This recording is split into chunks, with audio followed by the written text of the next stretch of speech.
Kindly subscribe the channel and hit the bell icon to get regular updates. Thank you. Hello children, this is Ashish, your subject teacher, and today I am going to teach you the third chapter of your English literature book. Basically एक कहानी है जिसे लिखा है gene इंग्लो ने. So let's get started. Chapter की शुरुआत होती है एक समुद्री नज़ारे से. समुद्र में एक यॉट है और यॉट पर नरेटर है. तभी नरेटर कुछ ऐसा देखती है जिसको देखकर वो चिल्लाती है. चैप्टर शुरू करते हैं. What is it? I exclaimed. What can it be? यह क्या है और क्या हो सकता है? मैं चिल्लाई. She pointed with her finger and as the yacht swung round she said look there ma'am look. उसने अपनी उंगली से इशारा किया और जैसे ही यॉट घूमी उसने कहा वहाँ देखो ma'am. As she spoke two strange objects came into my view. जैसे ही उसने कहा मेरी नज़र में दो चीज़ें आई.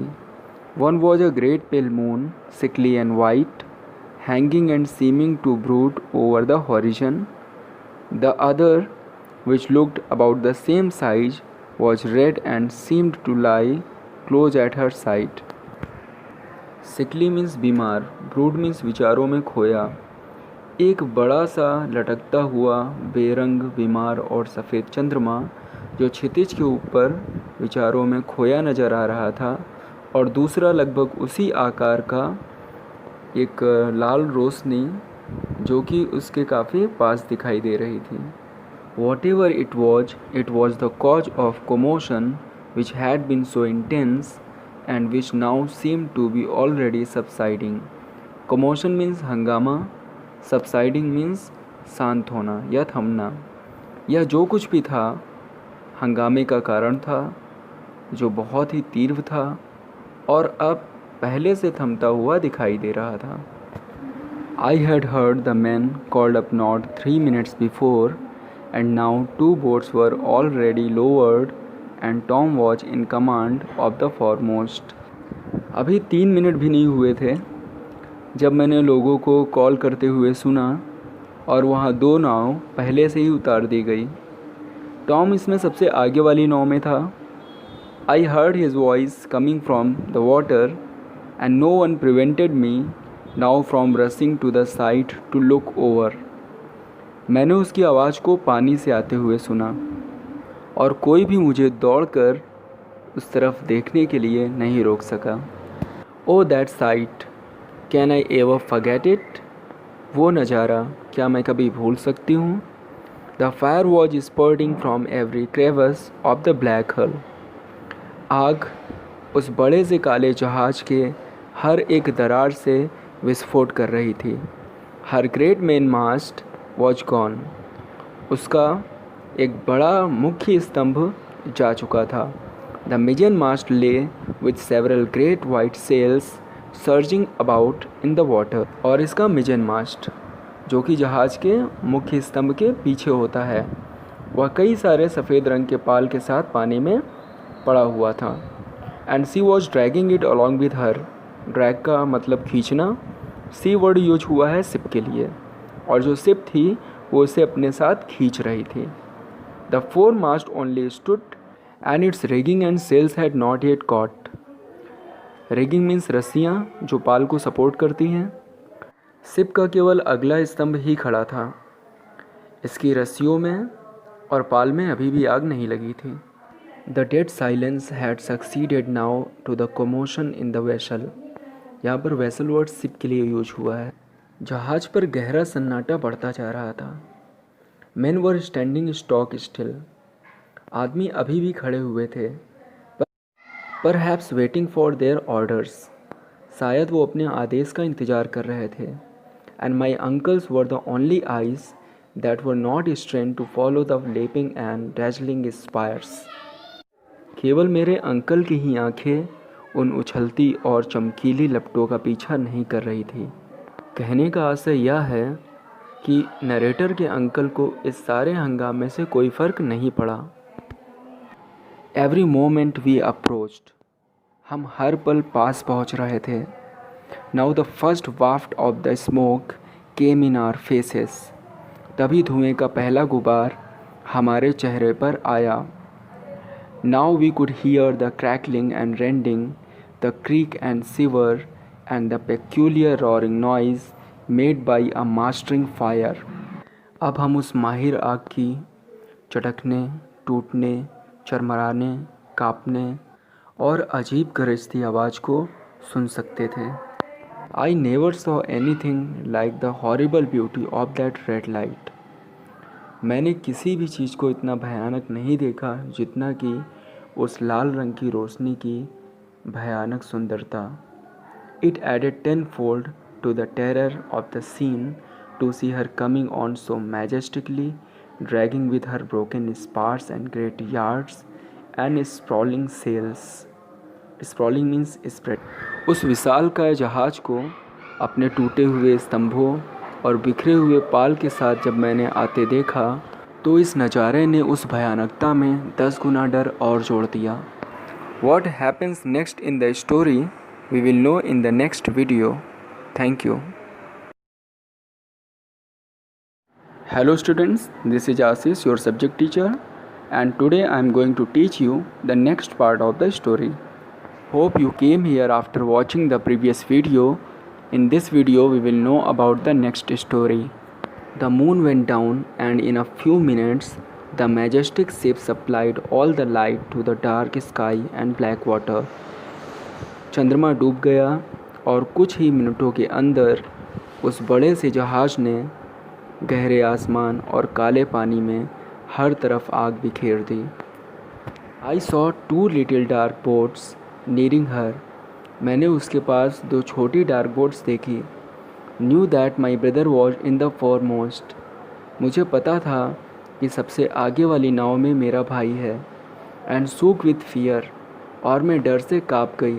But while I and all gazed in awful silence on the selling ship, तभी मैंने और सभी ने उस भयानक सन्नाटे में तैरती हुई शिप को देखा।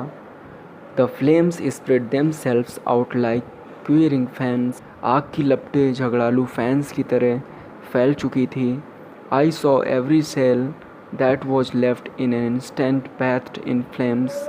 मैंने देखा हर एक पाल जो बच गई थी तेज़ी से आग की लपटों से घिर गई।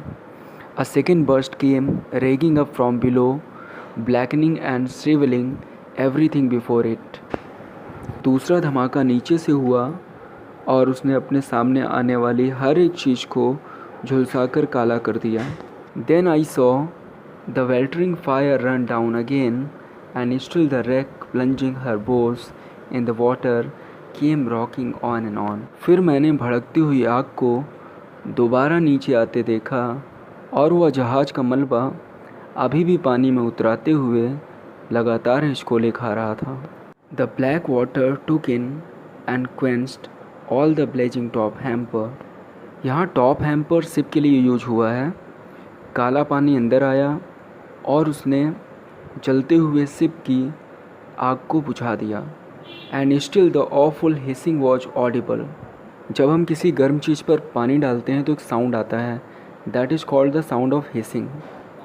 और अभी भी वो जो हिसिंग का साउंड था वो ऑडिबल था, यानी सुना जा सकता था। Till suddenly there was a thunderous roll and she plunged head foremost and went down blazing into the desolate sea. Desolate means वीरान। तभी शिप अचानक गर्जना करते हुए घूमती है और अपना सिर आगे की ओर डुबा देती है और जलते हुए वीरान समुद्र में समा जाती है। In one instant that wrecking glow and all the fierce illumination of the fire were gone. एक ही पल में वह भयानक आग और उस आग की भयानक चमक खत्म हो गई। Darkness had settled on the face of the deep. अंधेरा उस गहरे समुद्र के चेहरे पर छा गया। Oh the misery of the next half hour. ओह वो अगले आधे घंटे की मुसीबत। The boat when that ill-fated ship went down must I knew have been very near her. जब वह बदकिस्मत जहाज़ डूबा मुझे पता था वे नावें भी उसके पास ही थी। हैड दे बीन सक्ड इन, क्या वो भी डूब गई? हैड दे बीन ओवरटर्न्ड, क्या वह लुढ़क गई? और had they been so blessed as to be saved, यह वह इतनी भाग्यशाली थी कि बचा ली गई। Had to save some of the rest passengers and crew, या उन अभागे यात्रियों और क्रू मेंबर में से भी कोई बचा। Of all persons in the yacht then perhaps I suffered most, उन सारे लोगों में जो यॉट पर थे शायद मैंने सबसे अधिक कष्ट सहा। I was the most ignorant, ignorant means अनजान, मैं सबसे अधिक अनजान थी। किस बात से? जो कुछ भी उसके आसपास हो रहा था और वह जानना चाहती थी। I had no one to speak to, मेरे पास कोई बात करने के लिए नहीं था। For Mrs Brand perhaps lest I should question her had retreated, Mrs Brand शायद मैं उनसे कोई प्रश्न करती, वह पीछे हट गई। And I could not think of addressing my uncle, he had plenty on his mind and on his hands. Address means होता है संबोधित करना या कुछ कहना, प्लेंटी मीन्स बहुत कुछ। मैं अपने अंकल को संबोधित करने या उनसे बात करने के बारे में सोच भी नहीं सकती थी, क्योंकि उनके दिमाग और हाथों में बहुत कुछ चल रहा था। इट मीन्स वह काफ़ी बिजी थे। What happens next in the story we will know in the next video. Thank you. Hello students, this is Ashish, your subject teacher, and today I am going to teach you the next part of the story. Hope you came here after watching the previous video. In this video we will know about the next story. At last, Brand standing near me again, I said, "Oh Brand, can we not go nearer the place where that ship sunk?" आखिर में brand फिर से मेरे पास आकर खड़े हो गए। मैंने उनसे कहा है कि ब्रांड, क्या हम उस जगह के पास नहीं जा सकते जहाँ वह शिप डूब गया? Ma'am, he replied, we are sailing now as nigh as may be over the very spot where she went down, but you have no call to be frightened, everything has been done that can be done, we hope to directly we sighted her. वह जवाब देता है कि ma'am, हम अब लगभग उस जगह पर ही पहुंच रहे हैं जहां वह जहाज़ डूबा था, लेकिन तुम्हें बिल्कुल भी डरने की ज़रूरत नहीं है। वह सब कुछ किया जा चुका है जो हो सकता था। अब हम उस जगह पर पहुंच गए हैं जहां हमने उस जहाज़ को देखा था। Yes, I said, but what good could that do? Narrator यहाँ पर कहती है कि इसमें अच्छा क्या हुआ। उसके कहने का आशय यह है कि ठीक है, हम उस जगह पर पहुंच गए, लेकिन मेरा भाई टॉम और जो इसके क्रू मेंबर्स थे वो तो नहीं हैं। तो इस पर ब्रांड जवाब देता है, why ma'am? He replied, we could not have lowered the boats without that. वो कहता है कि क्यों मैम, अगर वो नहीं होते तो हम नाव को पानी में नहीं उतार पाते। And then you know when they were off we field, और तुम्हें पता है कि जब वो नहीं थे तो उनकी जगह हमने जिम्मेदारी संभाली। And stood in as nigh as we dared, और हम खड़े रहे जब तक हम ऐसा करने की हिम्मत कर सकते थे। Then where are the boats? I inquired, तो वो नाव कहाँ हैं? मैंने पूछताछ की। गॉड नोज मैम, भगवान जाने मैम। And what are these lights for, और ये रोशनी किसके लिए है? Every one you put up makes it harder to see anything, हर एक रोशनी जो तुम कर रहे हो उससे कुछ भी देखना मुश्किल हो रहा है। How are we to find them, हम उनको ढूंढेंगी कैसे? We have no call to find them, he replied, उसने उत्तर दिया कि हमें उन्हें ढूंढने के लिए कोई आदेश नहीं है। We want them to find us, हम चाहते हैं कि वह हमें ढूंढें। Most likely there are other boats about, boats from the ship, we want to make ourselves as conspicuous as we can. उसने कहा कि यह बात उन नाव के लिए भी है जो सबके साथ थी और दूसरी नाव के लिए भी। हम केवल बस यह चाहते हैं कि हम अपने आप को उतना साफ और स्पष्ट दिखा सकें जितना कि हम दिखा सकते हैं। मीन्स ब्रांड कहता है नरेटर से कि हमने रोशनी उन्हें ढूंढने के लिए नहीं की है, यह हमने केवल अपने आप को स्पष्ट दिखाने के लिए की है, ताकि अगर किसी को मदद की ज़रूरत हो तो वो कोई हलचल करे और हम उसके पास पहुंच जाएं, क्योंकि उस रात के अंधेरे में हर एक व्यक्ति को ढूंढना उनके लिए पॉसिबल नहीं था। And why cannot we pick up any of the poor creatures that may have been on board? Creature means प्राणी होता है, लेकिन हम यहाँ पर पीपल लेंगे। नरेटर कहती है कि क्यों नहीं हम उन बेचारे लोगों में से किसी को बचा सकते हैं जो उस जहाज़ के बोर्ड पर रह गए। Surely we could have heard their cries and could now we are not half a quarter of a mile from her. वो कहती है कि निश्चित रूप से हम उनकी चीखने की आवाज़ें सुन सकते, और अब हम उस जहाज़ से 1/4 मील की आधी दूरी पर भी नहीं हैं। No ma'am, nothing like that distance, not half that distance. That's why are people think she may have been deserted. Deserted means तबाह या बर्बाद। वो ब्रांड कहता है कि नहीं मैम, आप जो डिस्टेंस बता रही हैं उसकी हाफ डिस्टेंस पर ही हम हैं, और अब अगर इतनी कम डिस्टेंस पर हम हैं तब तो हमें लोगों के चीखने की चिल्लाने की आवाज़ें आनी चाहिए, नहीं आ रही हैं, और इसीलिए हमारे लोगों को लगता है कि वह शिप अब ख़त्म हो चुकी है। The steward passed on. Steward बोलते हैं जहाज़ के प्रबंधक को। तभी पता चलता है कि जो जहाज़ का प्रबंधक था वह गुजर गया। And I covered my face with my hands and moaned in the misery of my heart. Misery means दुख या मुसीबत, मोन मीन्स होता है कराहना। मैंने अपने चेहरे को हाथों से ढक लिया और दिल के दर्द से कराह उठी। Oh my only brother, had I really lost him so. ओह मेरा इकलौता भाई, क्या मैंने उसे सच में खो दिया। I got up again, gazed out over the dark water and longed for the dawn. Dawn means सुबह, मॉर्निंग। लॉन्ग मीन्स होता है इच्छा जाहिर करना। मैं फिर से उठी, क्योंकि उसका भाई टॉम नहीं मिल रहा था, तो सीधी सी बात है उसे काफ़ी चिंता होगी।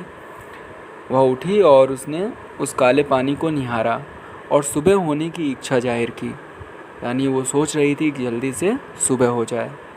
Something better than dawn was destined to meet my eyes. Destin means होता है भाग्य में लिखा।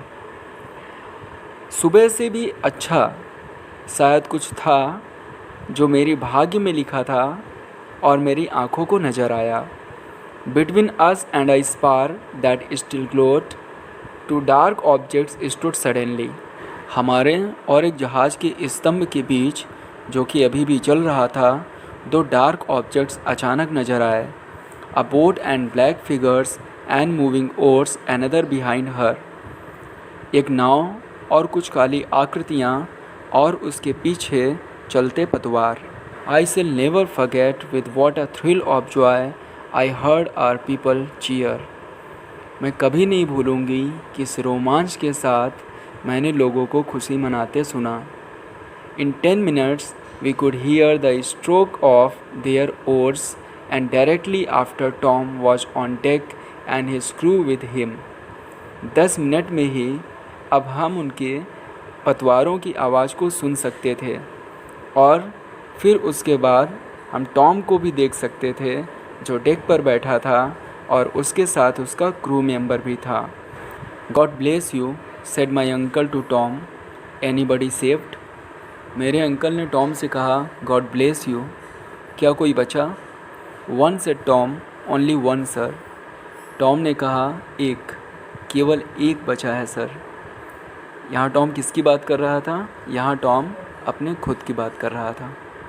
This was the explanation of the chapter. Hope you might have understood it very well. Thank you.